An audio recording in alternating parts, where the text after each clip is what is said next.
सूक्ष्म हो सकते हैं।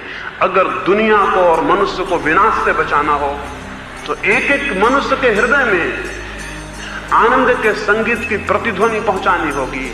और मेरे देखने में धर्म मनुष्य के भीतर वैसे अंतर्नाद को, वैसी प्रतिध्वनियों को, वैसे प्रेम को, वैसे संगीत को पैदा करने का उपाय और मार्ग है।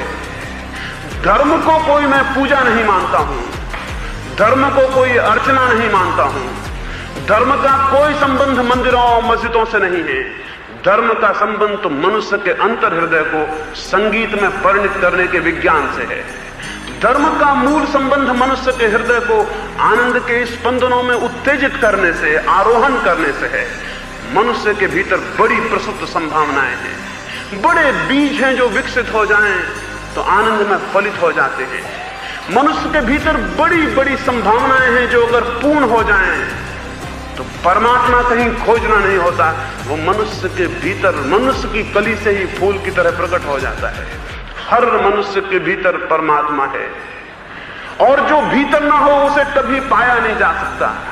जो भीतर छुपा ना हो उसे कभी ऊपर नहीं किया जा सकता। जिसे हम उपलब्ध करते हैं वो एक अर्थों में हमें पहले से ही उपलब्ध हुआ होता है। जिसे बीज बाद में वृक्ष के रूप में पाता है वो बीज उसे पहले से छिपाए रखता है। बड़ी सूक्ष्म सत्ता में वो जो वृक्ष है वो बीज में छिपा होता है। बुद्ध और महावीर, कृष्ण और क्राइस्ट अगर वृक्ष हैं तो ये सारी मनुष्यता छोटे छोटे बीज हैं और इन बीजों में वो पूरी संभावनाएं हैं जो उनमें प्रकट हुई।